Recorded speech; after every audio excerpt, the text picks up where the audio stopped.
இன்னைக்கு என்ன பண்ண போறோம்னா விரால் மீன் வறுவல் பண்ண போறோம். சூப்பரா இருக்கும். வாங்க டேஸ்ட் எப்படின்னு பார்ப்போம். பேஸ்ட்டு, மீன் வறுக்கிற பொடி, எலுமிச்சம்பழம். விரால் மீன் ஆல்ரெடி நம்ம மசாலாலாம் அப்ளை பண்ணியாச்சு. எண்ணெய் காஞ்சிருச்சு, எண்ணெயில் போட்டுப்போம்.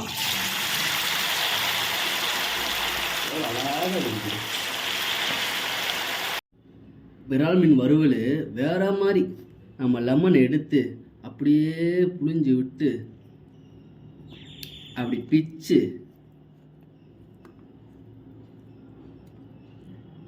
சாப்பிட்டா இருக்கேன். சூப்பராக இருக்கு. வேற மாதிரி